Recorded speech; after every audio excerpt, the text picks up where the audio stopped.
कक्षा 8 का first chapter फसल उत्पादन एवं प्रबंधन में कृषि पद्धतियों को पढ़ेंगे। सबसे पहले हम देखते हैं कि कृषि पद्धतियां होती क्या हैं। फसल को उगाने से लेकर भंडारित करने तक जो हम तरीके उपयोग में लाते हैं उन्हें कृषि पद्धतियां कहते हैं। उनके बारे में हम थोड़ा विस्तार से पढ़ेंगे। सबसे पहला स्टेप है मिट्टी की तैयारी। सबसे पहले मिट्टी को तैयार किया जाता है। मिट्टी की तैयारी क्या होता है, जैसे ही हमारा खेत खाली पड़ा है उसको हल की सहायता से या ट्रैक्टर की सहायता से, कल्टीवेटर की सहायता से क्या किया जाता है, उसको जोत दिया जाता है। मिट्टी को उलटने व पलटने की क्रिया को मिट्टी की तैयारी कहते हैं। अब ये क्यों आवश्यक है? जैसे ही कोई खेत है उसके अंदर अनावश्यक पौधे घास वगैरह उगी हुई है, अगर उसके अंदर हम खेत में हल चलाएंगे तो मिट्टी उलट पलट हो जाएगी और जो मिट्टी जो है वो पोली हो जाएगी, मतलब उसमें से हवा पास हो जाएगी। हवा पास होगी, उसमें जल धारण करने की क्षमता है उसकी बढ़ जाएगी, ज्यादा से ज्यादा वो जल को अवशोषित कर पाएगी और उसके अंदर ह्यूमस बढ़ेगी, जिससे फसल का जो अंकुरण है, बीज हम जो बोएंगे उनका अंकुरण है वो जल्दी होगा और बीज है वो जल्दी उगेंगे। तो इसलिए मिट्टी की तैयारी की जाती है। दूसरा स्टेप है बुआई। मिट्टी की तैयारी करने के पश्चात खेतों में हल व सीड ड्रिल के माध्यम से हम बीजों को बोते हैं। उस बीजों को बोने की प्रक्रिया को बुआई कहते हैं। इसके लिए हमारे पास दो बातें आवश्यक हैं। सबसे पहला है बीजों का चयन।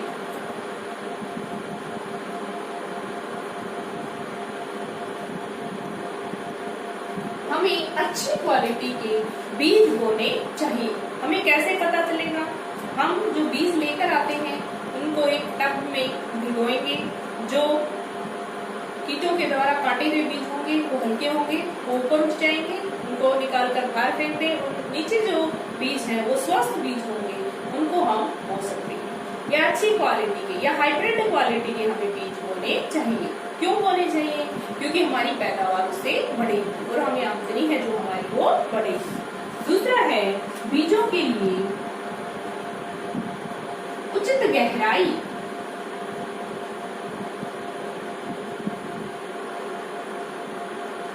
हमें बीजों को ना ही तो बिल्कुल ऊपर बोना चाहिए। यदि खेत पर ऊपर छिड़क देंगे बीज छिड़काव विधि से तो क्या होगा, पक्षी हैं वो बीजों को चुग लेंगे, जिससे हमारे पौधे जो है वो कम उगेंगे, हमारी पैदावार कम हो जाएगी। यदि बहुत ज्यादा गहराई में बो देंगे हम तो हमें उगने में काफी समय लगेगा। इसलिए हमें बीजों को उचित गहराई में बोना चाहिए, ना ही अधिक ऊपर ना ही अधिक कम। और बीजों के बीच में स्पेस जो है वो भी उचित होना चाहिए। यदि बिल्कुल पास पास बीज बो दिए जाएंगे तो उन्हें उचित पोषण, उचित खाद, उर्वरक, खनिज, लवण नहीं मिलेंगे, जिससे उनकी ग्रोथ है वो कम होगी और उपज है वो कम हो जाएगी। इसलिए जो उनके बीच में जो स्पेस है, जगह है, वो भी सही होनी चाहिए ताकि हर एक पौधे को उचित पोषक मिल सके और वो अच्छा उत्पादन दे सके। उसके बाद है सिंचाई। सिंचाई किसे कहते हैं? पौधों को या फसल को पानी देने की प्रक्रिया जो है वो सिंचाई कहलाती है। क्योंकि हमें पता है कि हरे पौधे हैं तो उन्हें प्रकाश संश्लेषण के लिए जल की आवश्यकता होती है, तो हमें सिंचाई करनी पड़ती है। अब सिंचाई कैसे करते हैं? सबसे एक स्रोत तो हमारा वर्षा है, जो नेचुरल प्राकृतिक रूप से होती है, उससे पौधों की सिंचाई होती है, फसल की सिंचाई होती है। यदि वर्षा नहीं हो पाती है टाइम पर तो हम कुओं से सिंचाई करते हैं या नहर व नालों से सिंचाई की जाती है। और इसका एक आधुनिक जो सिस्टम है ड्रिप तंत्र, जो ड्रिप तंत्र जो प्रणाली है वो बहुत ही अच्छी प्रणाली है। इसमें क्या किया जाता है कि जहां पर पौधा है उसकी जड़ों के अंदर ऐसे नालियां बिछा दी जाती है और वहां जड़ों पर ड्रिप लगा दी जाती है।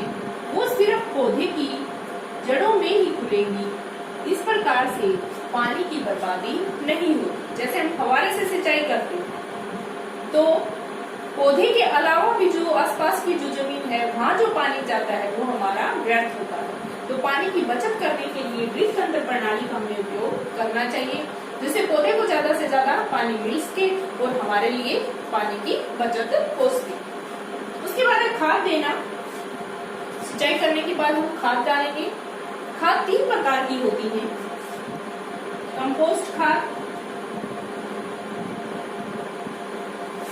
उर्वरक व हरी खाद। कंपोस्ट खाद जो सामान्यतः गांव में हम यूज करते हैं, कूड़ा करकट पशुओं का गोबर हम सारा इकट्ठा कर लेते हैं।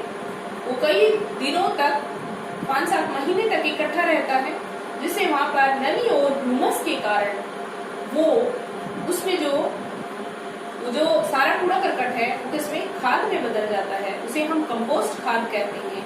उसको भी खेतों में डाला जाता है। ये जो खाद है हमारे पास कूड़े करकट से जो निर्मित होती है उसका कोई नुकसान नहीं होता, क्योंकि ये नेचुरल तरीके से बनी है तो इसका कोई नुकसान नहीं है। हाँ, इसकी मात्रा ज्यादा होती है, ज्यादा मात्रा में इसको यूज करना पड़ता है, तब इसमें पोषक तत्व उर्वरक की अपेक्षा कम मिलती है। उर्वरक जो है एक रासायनिक खाद है, कारखानों में तैयार की जाती है, लेकिन ये महंगी होती है।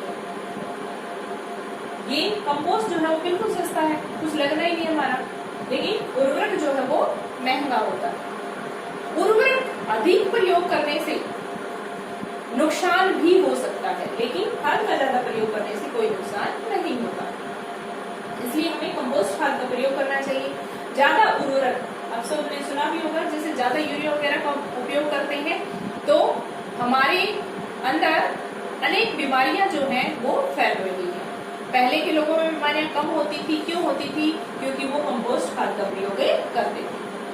अब दोबारा से कार्बनिक खेती की जा रही है, इसी खाद का, कंपोस्ट खाद का उपयोग करके ही हम क्या कर रहे हैं, फसलों को पैदावार बढ़ा रहे हैं। उसके बाद है हरी खाद। हरी खाद, जब कई बार आपने देखा होगा कि खेतों के अंदर चना, गंवार, फलीदार जो फसलें हैं वो उगा दी जाती हैं, और जैसे ही उनकी हाइट पूरी होती है तब उनको खेत के अंदर ही ट्रैक्टर से, कल्टीवेटर से कटवा कर खेत में ही मिला दिया जाता है। क्यों मिला दिया जाता है? क्योंकि उस जमीन के अंदर पोषक तत्वों की कमी हो जाती है। लगातार बार-बार फसल बोने से उस खेत की पोषक तत्वों की कमी हो जाती है। उसकी पुनः पूर्ति के लिए हम वहाँ पर हरी फसल उगाते हैं। कौन सी फसल? फलीदार फसल ही उगाते हैं। क्यों? क्योंकि हमने पहले भी एक वीडियो में पढ़ा था कि फलीदार फसलों की जड़ों में गांठें पाई जाती हैं, उनमें राइजोबियम जीवाणु पाया जाता है जो नाइट्रोजन को नाइट्रेट में बदलता है। तो वहाँ पर उस खेत में यदि हम हरी खाद बनवा देंगे, मिलवा देंगे, तो वहाँ पर नाइट्रोजन की मात्रा बढ़ जाएगी, और आगे आने वाली जो फसल है, जैसे हम गेहूं बोएंगे, तो वहाँ पर पैदावार जो बहुत अच्छी होगी। उसके बाद है निराई। निराई सुना होगा आपने। खेतों के अंदर फसल के साथ साथ अनावश्यक पौधे भी उग जाते हैं, जैसे गेहूं के साथ बथुआ, सरसों के साथ मरबूजी, घास है, अन्य प्रकार के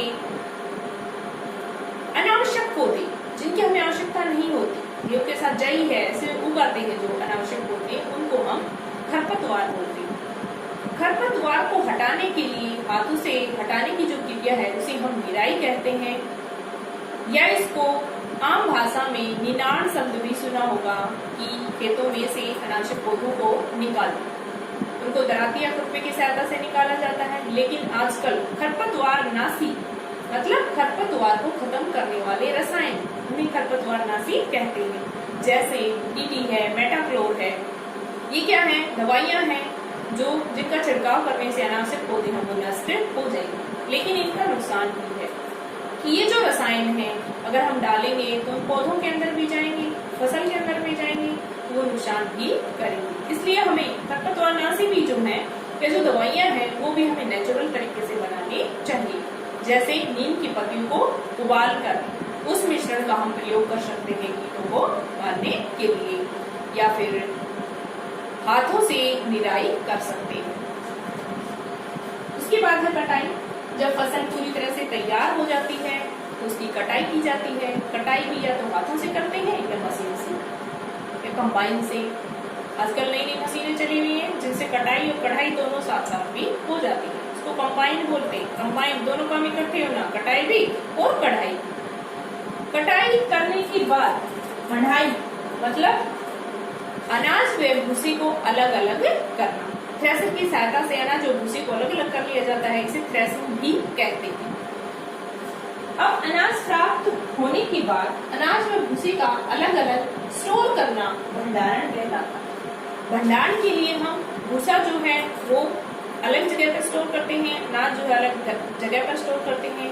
तो इनको स्टोर करने के लिए, अनाज को स्टोर करने के लिए हमें किन बातों का ध्यान रखना चाहिए? सबसे पहले है कि अनाज को हमें धूप में सुखाना चाहिए, उसके अंदर ज्यादा नमी नहीं होनी चाहिए। उसकी नमी को कम करने के लिए उसको धूप में सुखाया जाता है। उसके बाद जहाँ भी स्टोर करना है, किसी टंकी में स्टोर करना है, बोरी में स्टोर करना है, किसी रूम में, किसी कमरे में स्टोर करना है, तो उसको अच्छे से साफ करना चाहिए। उसके अंदर नीम की पत्तियां, माचिस की तिलियां इस तरीके से हम डाल सकते हैं। नेचुरल जो चीजें हैं जिनका कोई नुकसान नहीं होता और वो हमारे अनाज को खराब नहीं होने देते। तो इस प्रकार से हमने पढ़ा कि विभिन्न प्रकार से मिट्टी की तैयारी से लेकर भंडारण तक जो भी प्रक्रियाएं हमने यूज की हैं उन्हें कृषि पद्धतियां कहते हैं।